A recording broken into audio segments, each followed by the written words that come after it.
Have you ever wondered how the invisible forces powering our entire modern world actually work? For literally thousands of years, people thought electricity and magnetism were just totally separate things.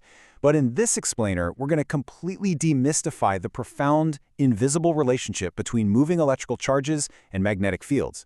We're diving right into how motion creates magnetism and how magnetism, right back at it, dictates motion. To figure out where this all started, picture this. It's the summer of 1820. A Danish physicist, Hans Christian Oersted, is doing a routine lecture demonstration. And, totally by accident, he notices something weird. A compass needle on his table is twitching, but it's not pointing to Earth's magnetic north. It's reacting to a live electric wire sitting right next to it. When he flipped the current in the wire, boom, the needle flipped too. That lucky little accident? It was the very first empirical proof that electricity and magnetism are intimately connected. So, to unpack this 200-year-old mystery, here is our roadmap. First up, the spark of discovery. Then we'll unpack the Lorentz force, scale things up to the force on a wire, visualize some really cool circular and helical motion, and finally, crack the source code of magnetism with the Biot-Savart law. All right, let's jump straight into Section 1, the spark of discovery, Oersted's revelation. Moving charges or currents produce a magnetic field. Now for Section 2, unpacking the Lorentz force. These are basically the rules of the game. Because, just knowing a magnetic field exists is really only half the battle. We need the exact mathematical rules for how much force these charges actually feel. Now, the Lorentz force equation, it might look a bit intimidating at first glance, but it beautifully isolates the interaction between a single moving charge, that's our Q, its velocity v, and the surrounding electric E and magnetic B fields. That first half of the equation, that's just your standard static electric force. But the second half, the V cross B, that is where the magnetic force comes to life. And let's bring in the human element for a second. This incredibly elegant equation comes from the Dutch theoretical physicist Hendrik Antoine Lorentz.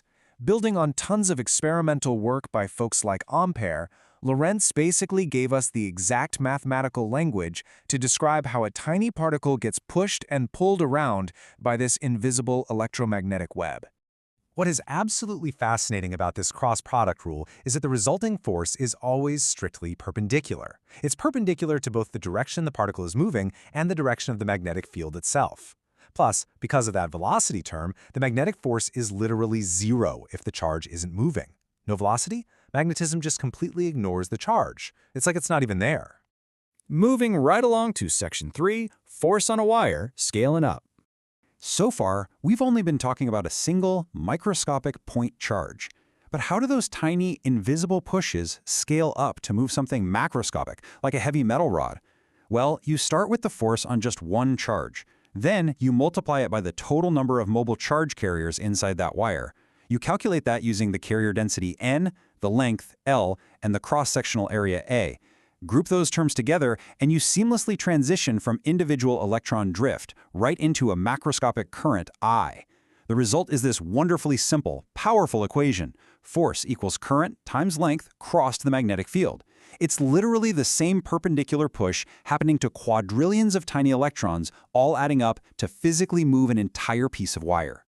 Okay, Section 4, circular and helical motion. This is where we visualize the trajectories.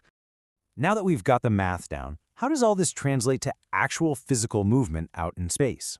Think about this for a second. What actually happens when a moving charge enters a uniform magnetic field? If a force is constantly pushing perfectly sideways against the direction you're trying to go, where do you end up? Well, here is the absolute most crucial takeaway. Magnetic forces do no work. Zero.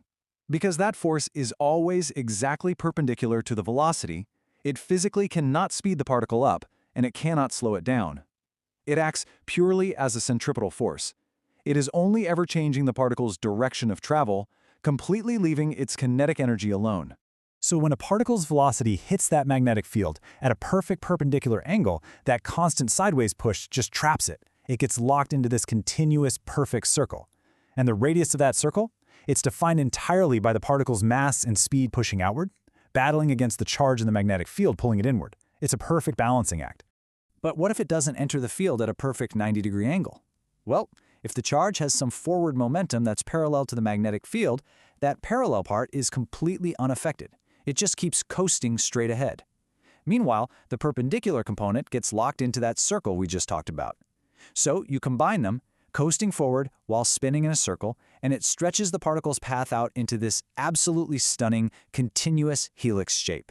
Finally, we arrive at Section 5, the Biot-Savart law, the source code of magnetism. Up until now, we've focused on how an existing magnetic field pushes charges around. But how do currents actually create that field in the first place? To wrap our heads around this, let's compare it to something familiar, static electricity. Coulomb's law for electric fields is based on a simple scalar source, just a static charge, and the field pushes straight outward with absolutely no angle dependence. But the Biot-Savart law for magnetic fields, it is way more nuanced. Its source is a vector, specifically a current flowing in a defined direction. The field it creates is strictly perpendicular to that current, and crucially, it is highly dependent on the angle. The field is at its absolute strongest at a perfect 90-degree angle to the wire. But if you look straight down the wire's axis, it drops to absolute zero. When you look closely at the actual Biot-Savart equation, you see the field strength dB is directly proportional to that current element IdL. But check out the denominator. Just like gravity, just like static electric fields, it obeys the inverse square law. It's inversely proportional to the square of the distance. Basically, as you move further away from the wire, the magnetic field drops off incredibly fast. But to make all this math actually work in reality, we need a constant. See that symbol mu0 up in the numerator? That is the permeability of free space. Just like electrostatic fields use the permittivity constant, epsilon0, to describe how well a vacuum handles an electric field, the Biot-Savart law relies on mu0 to define how easily a vacuum supports a magnetic field. It has an exact, fixed value in our standard SI units. Now, you might be wondering, why do we care about these constants? Well, because they lead us directly to one of the most mind-blowing realizations in all of physics. If you take the constant for static electricity in a vacuum, epsilon0, multiply it by the constant for magnetism in a vacuum, mu0, and then take the inverse square root of that product, you do not just get some random number. You get c, the speed of light. You literally uncover the ultimate speed limit of the universe. Light itself is an electromagnetic wave, fundamentally born from the exact same rules that make a tiny compass needle twitch next to a copper wire. It is just this incredible interconnectedness, bridging a simple D-cell battery and a wire all the way to the light emitted by distant galaxies. So I want to leave you with this final thought to ponder. If light itself is derived from these basic magnetic and electric constants, what other cosmic secrets are hiding right now in the laws of electromagnetism? Thanks for joining me for this explainer, and keep questioning the invisible forces all around you.